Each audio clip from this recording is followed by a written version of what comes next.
Good to go. Hey, good morning, everyone. It's a pleasure to be here in Coatesville with Ambassador Katherine Tai, our United States Trade Representative, Acting Secretary of Labor Julie Su,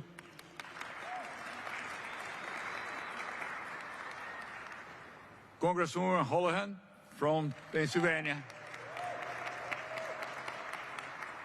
and District Director of the USW District 10, Pennsylvania, Bernie Hall.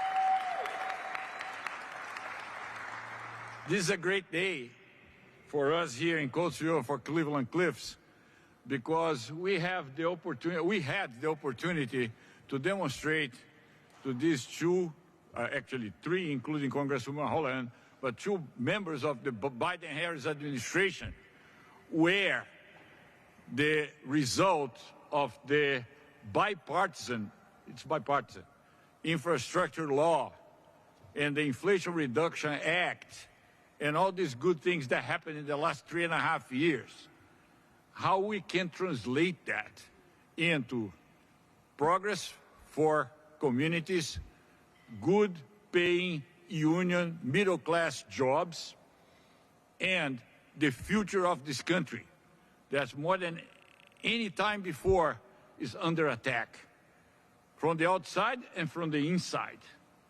We need to understand how things go and not to make mistakes that we made in the past to allow for the easy buck to destroy the way of living of people and communities, particularly here in the Midwest. We are trying to bring back, because we're trying to bring back manufacturing and doing things that are really important for the country. So it's a great day for us.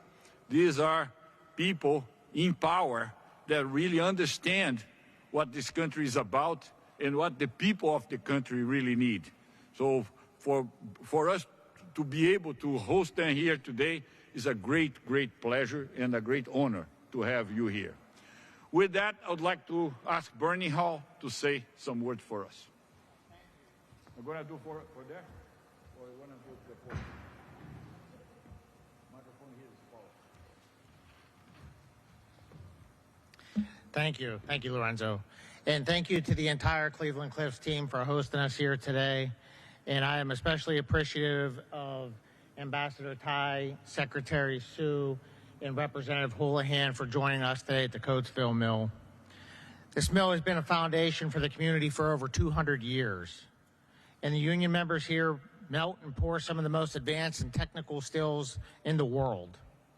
For 5 generations, USW members like Fred Grumbine, Brandon Davies, Stacy Jones, and so many others have provided not just high-strength steel plate, but an economic engine for the 13,000 people in Coatesville and the surrounding Chester County. Our members here take pride in the steel plate that goes into the most sophisticated naval vessels on the planet. But it's much more than that. It's about working on the steel that replaced the collapsed I-95 bridge in Philadelphia, or onshore or offshore wind turbines, or the infrastructure that build this country. We have had 5 generations of steel workers that have worked in this plant. These aren't normal jobs. These are real good-paying, family-sustaining jobs. Jobs that you can buy a home with, send your children to school, or raise a family.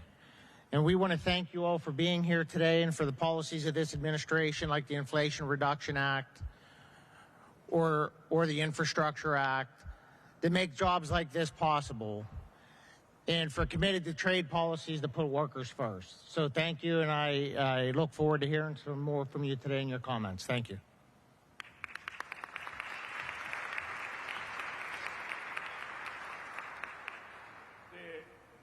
The format of this event here will be more of a fireside chat to give these 3 ladies, these very important people in our country, the opportunity to express their views and to share with us what has been done in the last 3.5 years and what we really expect would happen in the next 4. So as Ambassador Tai, Secretary Sue, Congresswoman Houlahan, as you have witnessed today, Cleveland-Cliffs Coatesville plays a direct role in supporting our U.S. military.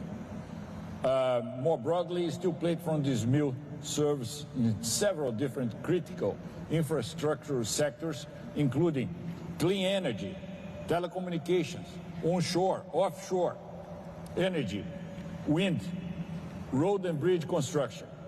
I'd like to hear from you, and I would like you to comment the importance that President Biden's administration assigns to sectors such as steel that directly support both U.S. national security and our country's economic security.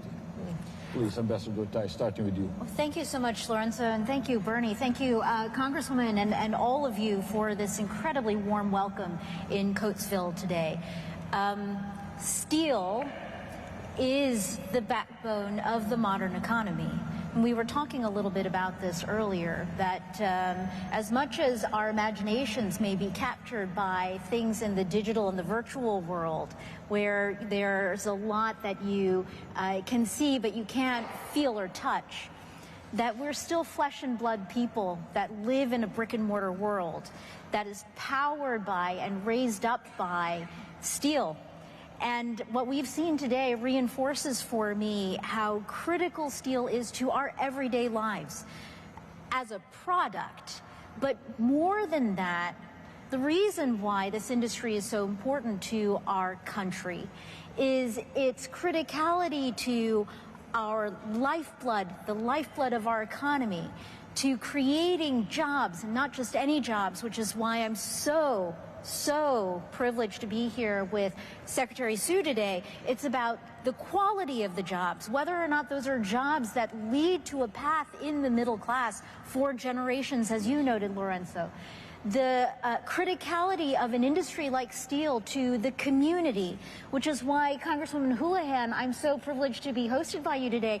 In addition to spending time here this morning, we're also going to be visiting a small business incubator and also a brand new grocery store that's come to Coatesville very recently to feed this community.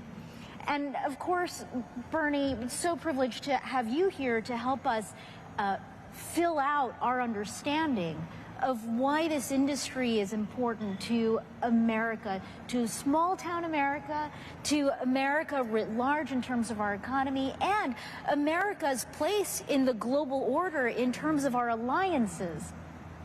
Our allies need for us to be strong, not just militarily. They need us to be economically vibrant so that the United States and our people have the confidence in ourselves and in our future to be that ballast, to be that pro-democracy, pro-international rules, pro-opportunity ballast for not just ourselves, but for the entire world. So I'm so grateful for the opportunity to be here, to see how worker centrism in trade, finally aligning our trade policies with our investment policies, our labor policies, listening to the voices of our communities, to see the progress that we are making. And to be clear, I see the progress, but I also know that there is so much more progress we need to make.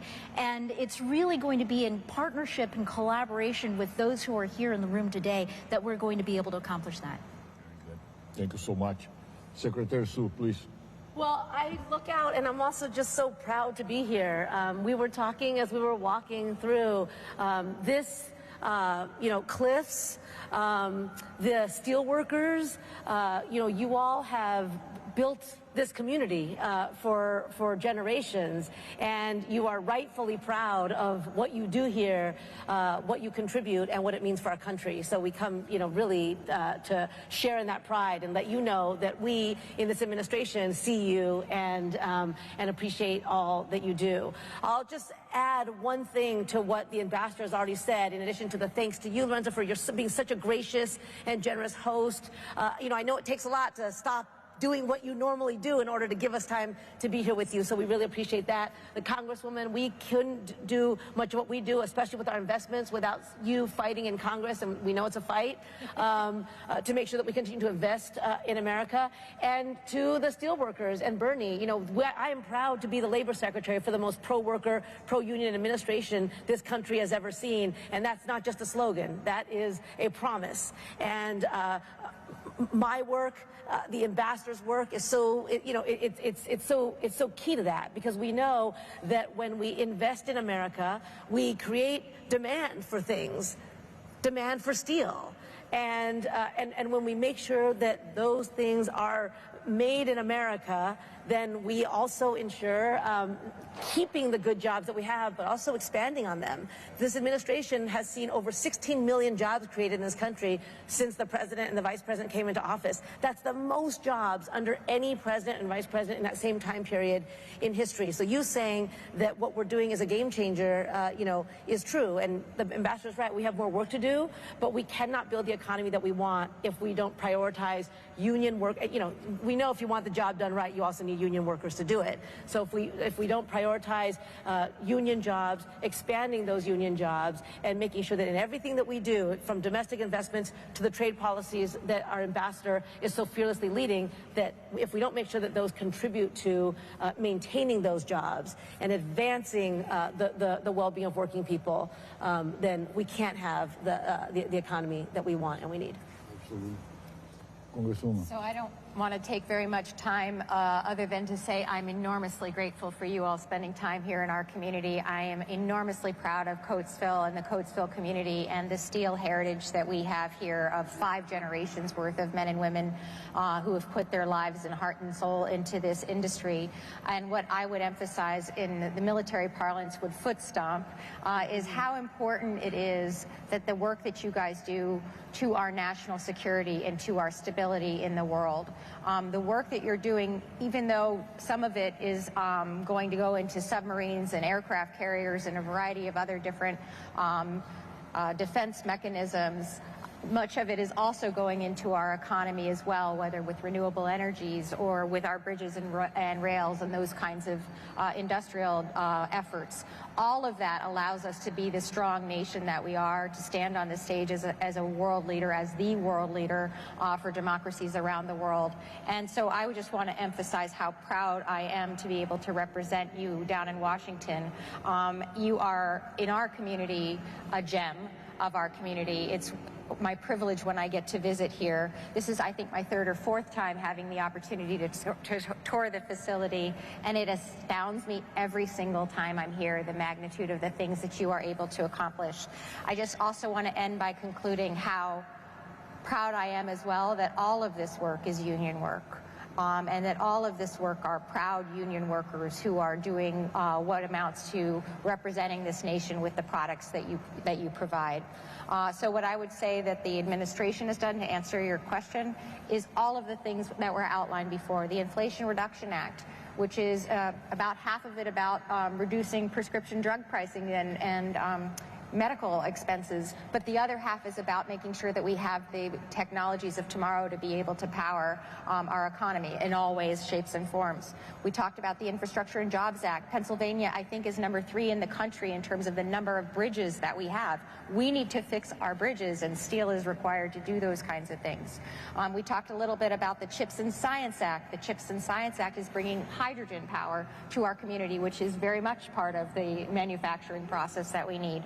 And all of those kinds of things are the things that this administration, the Congress of 118th, Congress 117th to be specific, have brought to the community. Generation-changing pieces of legislation that are bringing tens of millions of dollars to our community.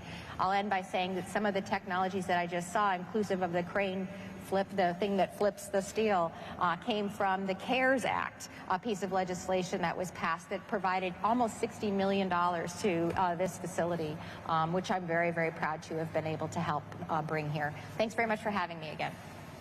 Thank you. Look at all these pieces of legislation that we are talking here.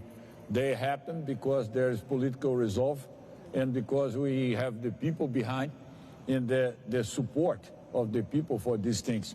But we are very, very concerned about the long-term viability of these things. We are under attack from several fronts.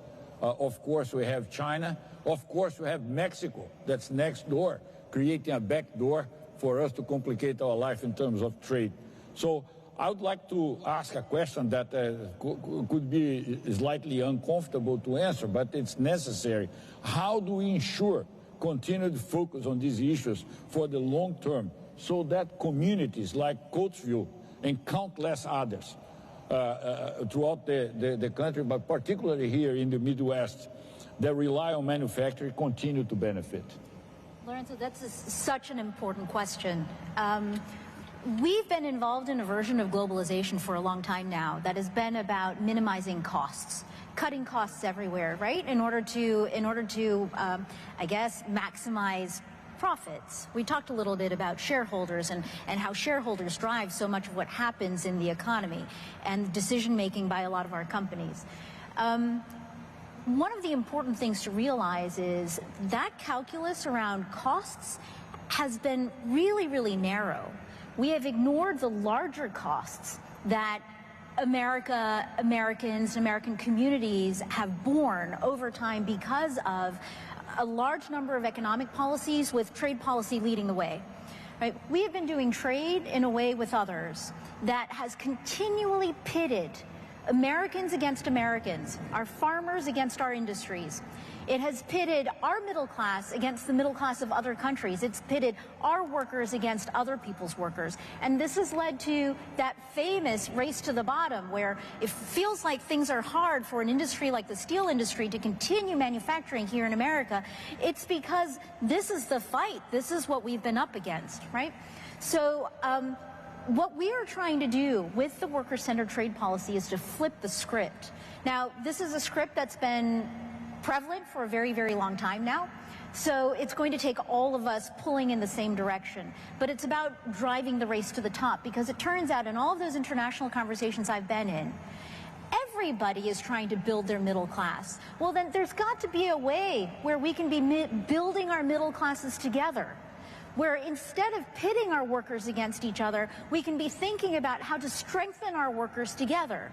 And I feel strongly that an important part of this conversation is through a pathway to thinking about our industries differently. Instead of pitting them against each other, how can we be building our industries together? How can we be thinking about more win-win solutions? And that's really reorienting us to thinking about industrial policy in a new way.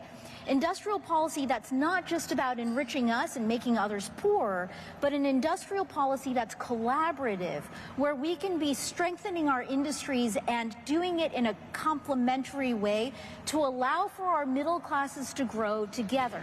It seems like a very tall order. I promise you, if human beings can figure out how to send people, other human beings, out into space to land on the moon, this is a small challenge by comparison. The only difference is that we've never asked ourselves how we're going to do this, and we are starting to do that, and it is going to take more time, but it's going to take a commitment to thinking about how do we negotiate trade agreements that don't bleed out entire industries and leave communities suffering and without hope. Because the fact that Coatesville is still here and is still making steel today in 2024, I know that you have scars from the fights to stay operational and to keep this community afloat.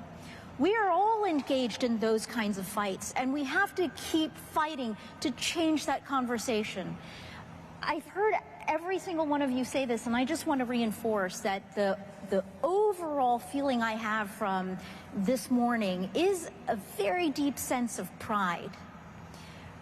Pride in being an American, pride in seeing what all of you produce here, pride in imagining how these giant slabs of steel are incorporated into enormous accomplishments of our industrial progress and how we're going to keep doing that.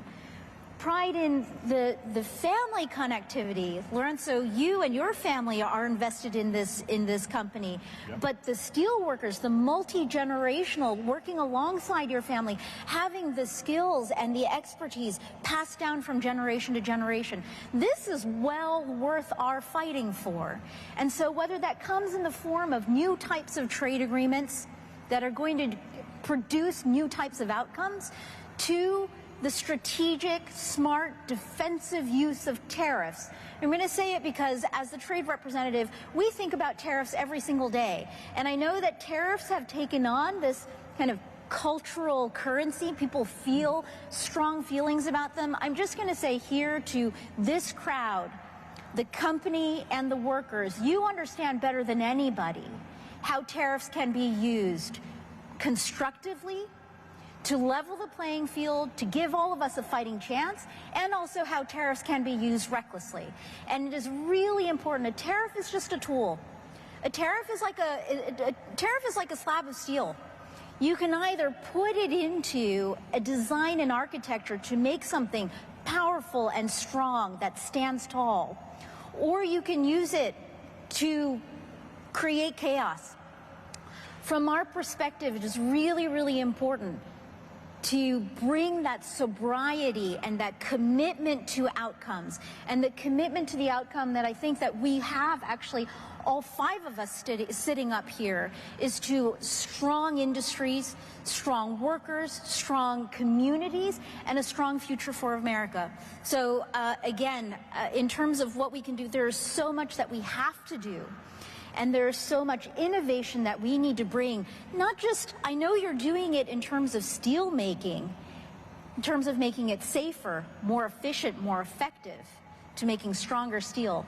We also need innovation in our policies so that our policies deliver more resilient and stronger outcomes. Think of our policies like the steel that we see you making here every single day. And if I could add, I think that there's the policy that the members of Congress have the opportunity to sort of weigh in on. You guys get to execute on it and develop it, but when we have something like the Section 301, tariffs, we need to make sure, as I have in our office, to empower our administration to continue to think that way. Listen, I serve on the Armed Services Committee and the Intelligence Committee. I'm a veteran. I don't think China is our friend. And what China is doing across all industries, but specifically in this industry, is dangerous. And so I need to use my voice as a member of Congress to be able to articulate that, which I've hopefully done by testifying in front of the Trade Commission, that these kinds of Section 301 need to continue. I hope that we've been able to do that by signing on to letters, which sounds sort of interesting. It's a superpower of members of Congress to be able to say, like, hey, this is not okay what's happening with steel and with China and with Mexico. And we need to make sure that that stops. And so combined, I think the people who are on this stage are trying to do the right thing every single day in combating what is really very destructive behavior on the part of China, both for our national security but also economic security, and make sure that it continues to be held, that the court is continuing to be in our favor. And that's what we're working on. Well, I'll just add one more thing, which is that leadership matters, right? So your question about how do we keep on the right path, leadership matters. You see that here in your company. You see that in the partnerships that you all have built here. You hear that when you hear our ambassador talk about how she goes out and leads in the world. And her point about trade being one part of a holistic approach to building a strong economy and a strong nation. The investments that are happening in this country right now are a part of making sure that everything we do in the rest of the world also flows to the benefit of the American people. Let's just talk about infrastructure for one moment. You all remember that in the last administration, the president at that time, Donald Trump, promised an infrastructure week that never materialized, right? I mean, we never had infrastructure week. And you all know a week for infrastructure is not anywhere near enough. We're investing in an infrastructure decade. The other things that both of you have talked about in terms of the legislation, those laws passed without a single Republican vote. The CHIPS and Science Act, the Inflation Reduction Act, those investments that are rebuilding industry in the United States are happening because there are leaders like the Congresswoman, like our President and our Vice President, who understand that we have to have policies, we have to have that translate into what's good for this industry, and in order to do that, we have to have leadership in place to do it. And that, the progress that we've made will only continue with leaders who understand how to use the tools that we have in an intelligent, thoughtful way. Absolutely. We need predictability. We can't be surprised by the unthinkable.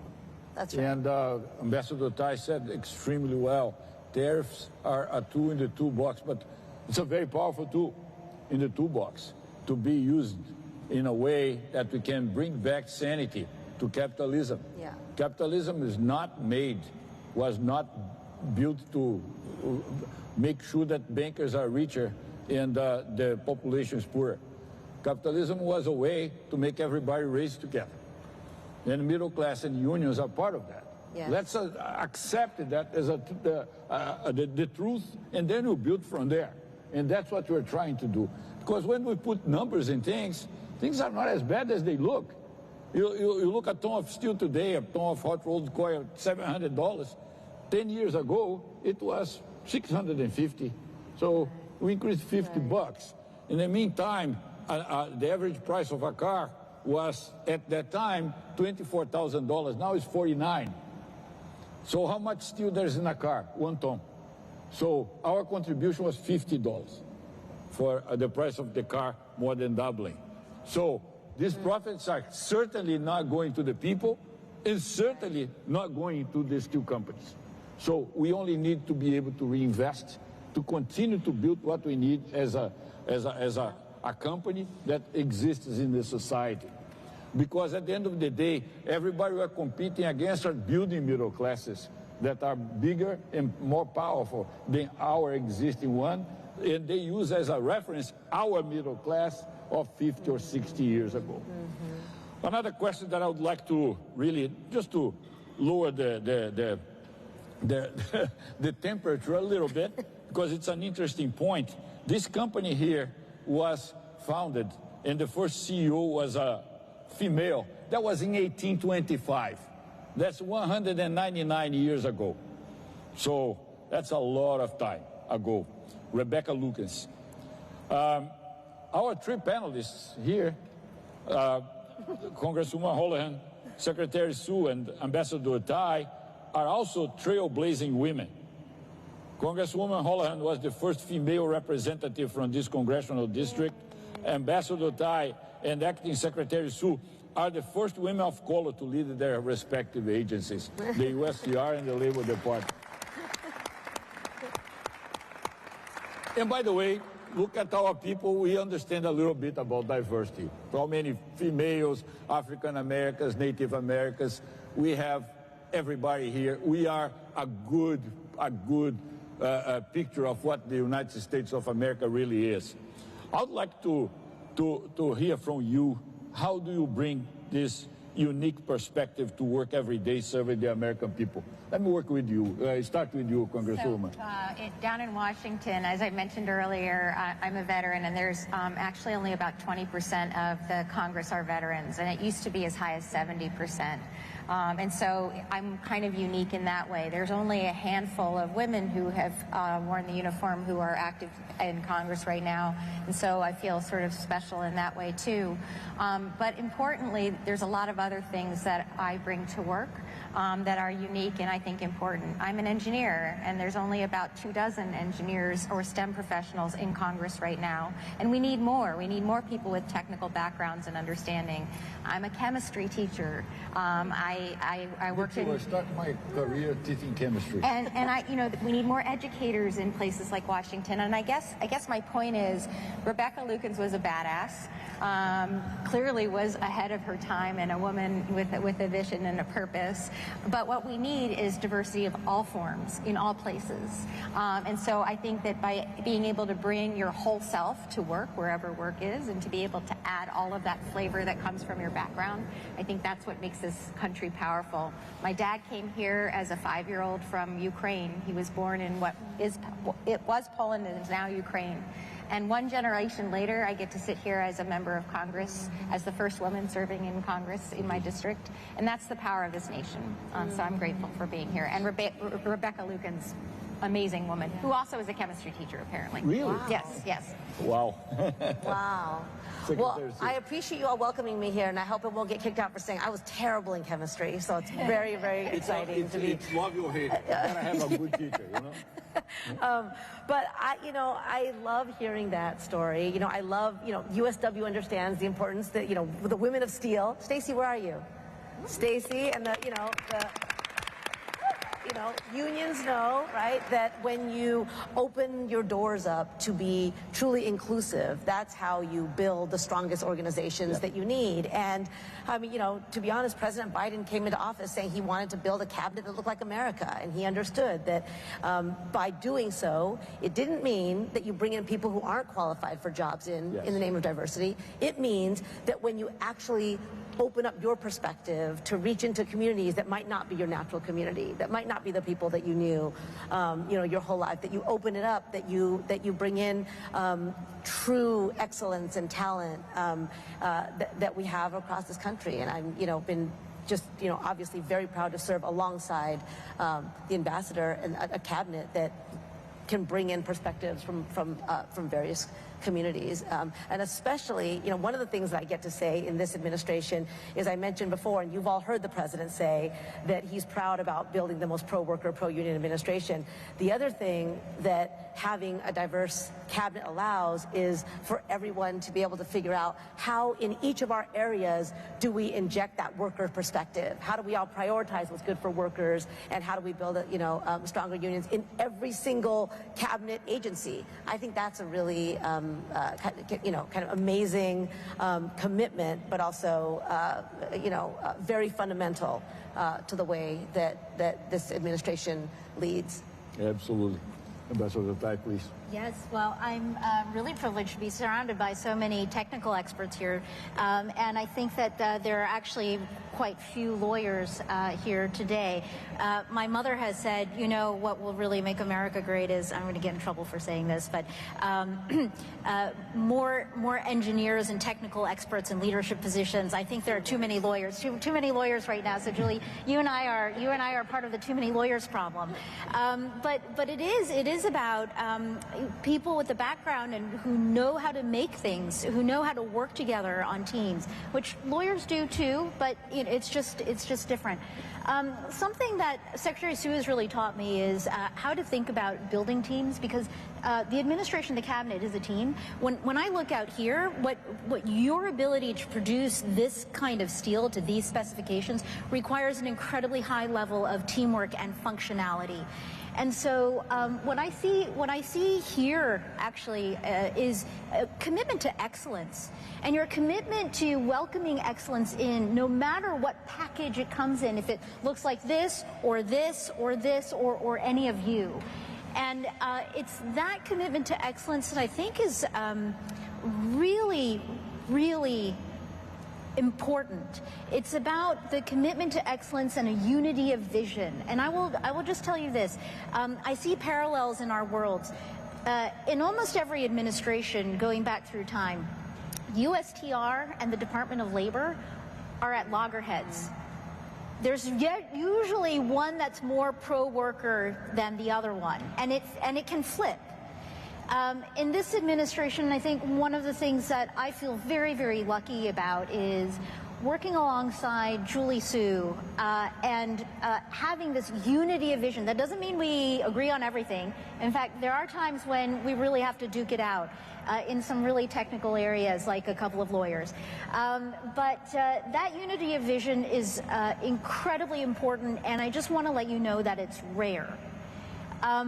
Similarly, for labor and management, to have the kind of relationship that you have here at Cliffs and at this facility, I think is also unusual, and I feel like is a little bit of a parallel. You're not going to agree on everything, but if you are working towards overall the same objective, which is the strength of the industry, the strength of the ability to produce and to have good jobs here. Now you look at the 5 of us, because there's also the congressional and executive alignment too. You look at the five of us up here, and what you really have is a unity of vision around this industry, around where the direction that we want our economy to go. And I just want to say it's rare that you have this kind of constellation, and it's extremely special, and when brought together, it can be extremely powerful. Absolutely, and your point is extremely well taken.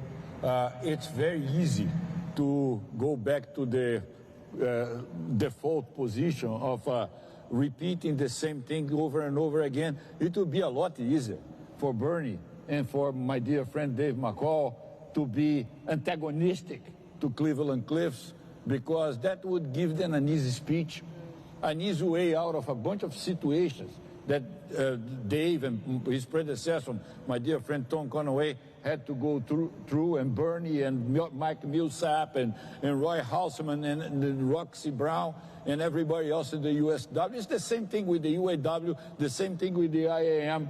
These folks would be probably, I'm not speaking for them, but it would be a lot easier for them to be against Cleveland Cliffs. Working together with Cleveland Cliffs means a lot to me, what the union, the USW, is doing, because it's confirmation that what we are doing at Cleveland Cliffs is resonating with the workers. It's the same thing with President Joe Biden. When he says, I have your back, I believe it, that he has our back. He has the back of the workers. I believe it, because I can't take a man like him for his word. He's trustworthy.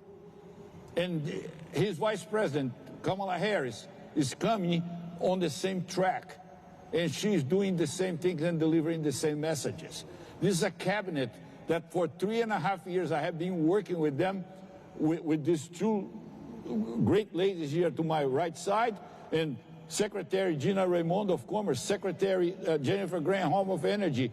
These are hard-working people for the people of the United States, and these things matter. And they don't want, I'm sorry? All women. Except for you. All women. Yeah. I just noticed that. By the way, that's another thing about diversity and inclusion here. Even though we have it, it's not a goal on itself. We don't have round tables. We don't do fireside chats about diversity. It is what it is, because we reward talent, and talent is everywhere. We just don't put any barriers to that. Yeah. But anyway, I just would like to emphasize that. At the same token that the union does that, I am not ashamed to say my priority is the workers. And this is being televised live on our YouTube channel, so there's no going back on these words, but that's the way I talk all the time. You want to be a shareholder of Cleveland Cliffs?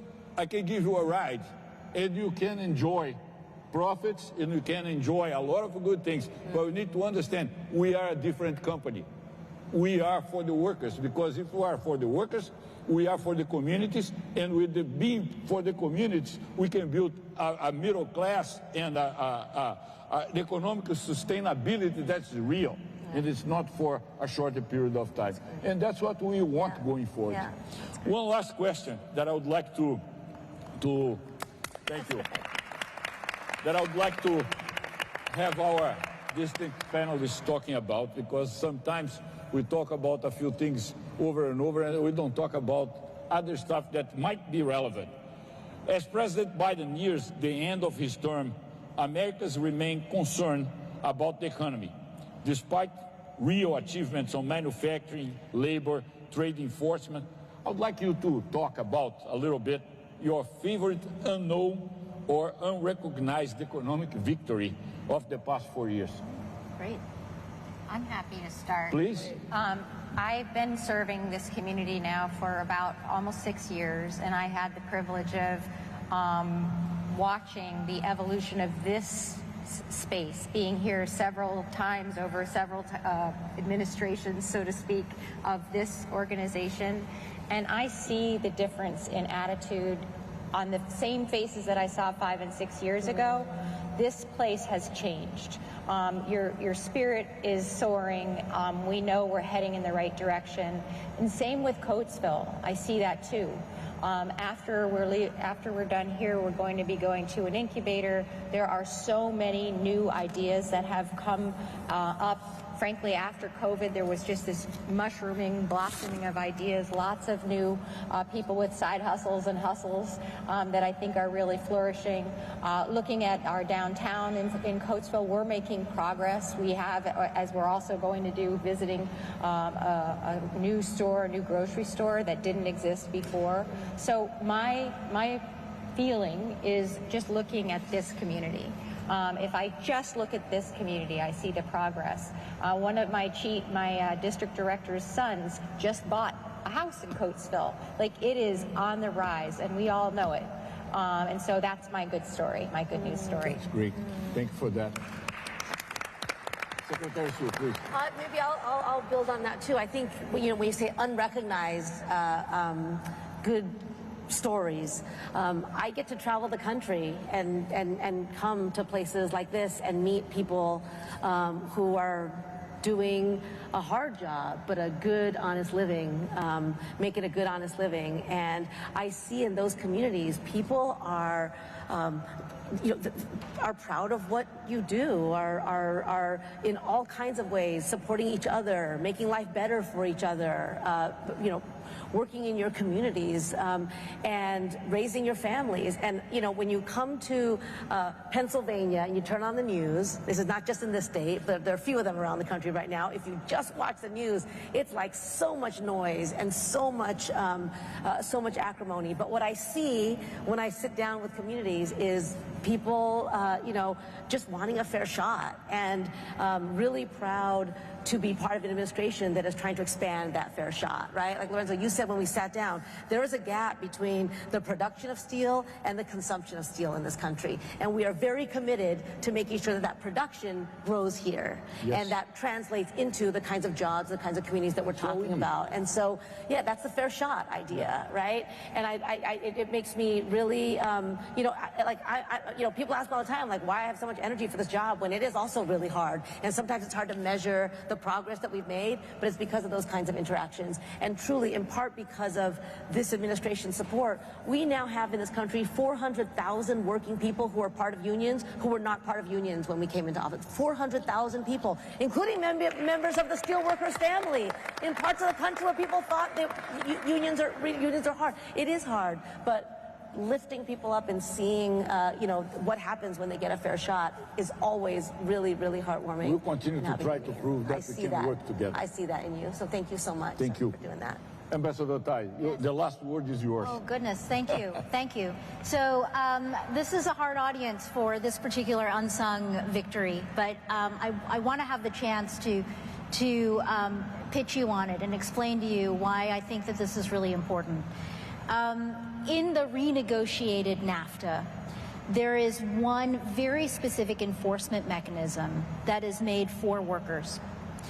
And in an agreement that carries with it so much burden and baggage in terms of its very powerful impacts on the economies of North America and our economy, we are for the very first time flipping the script on what a trade agreement can do, right? So in this agreement, there's a mechanism that's not available anywhere else. It's part of the trade agreement that is allowing for us to hold accountable corporations that offshore American production, to hold them accountable when they set up shop in Mexico, to abide by the rules that are required by Mexican law and by this new agreement, that they have to respect the rights of freedom of association and collective bargaining.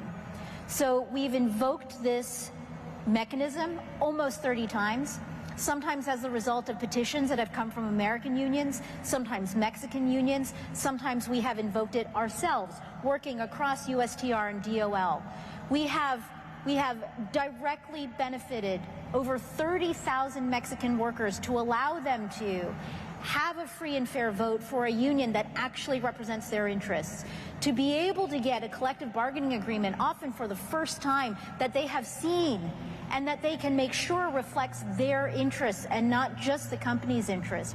And we've also secured for them millions of US dollars worth of back pay, better wages, better benefits, So for the first time, a trade agreement is allowing for Mexico's workers also to empower themselves. And we are just beginning to even the playing field in terms of the competition between America's workers and Mexico's workers. This is what we're talking about stopping the pitting of workers against each other and actually creating mechanisms that allow for workers to support each other. Now, I know that there are some members of the press who are here today, and I have actually very directly asked them before. This is actually the most consequential, concrete outcome that we have demonstrated around worker centrism in trade. We've flipped the script. Why don't we get more play in terms of the narrative out there? It's really important. And some of my friends in the press have told me, well, really honestly, and I'm not going to attribute this, you're not getting more play in the press because it's a positive story. And I guess that means it doesn't get a lot of clicks. This is something in our new trade policy that is actually working. Okay, so I'm going to take it upon myself. I use every opportunity I can to explain what it is we're doing and what's an example of progress that we're making.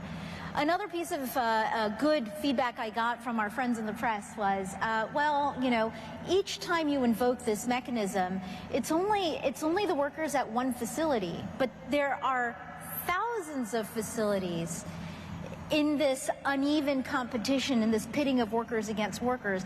What you're doing is just a drop in the bucket. And I'll just say this, right? The renegotiated NAFTA, it's not the end-all be-all. It's not perfect. Is it better in some important ways than what came before? Yes. We have to recognize how it's better so that we can continue the work of evolving our trade policies away from a template that has been incredibly damaging to us and our communities and our industries, but also damaging to our international relations. And so I think that that's the unsung accomplishment that we have had, which is not the end-all be-all, but it is such an important proof of concept that you can do trade in a way that lifts up workers and that holds companies accountable, and that in order to continue on our path, we need for more people to know about the parts that we are accomplishing and the important first steps that we're taking. So, Lorenzo, thank you so much for that particular question, because it allows me to put in context something we're very proud of, but also to recognize that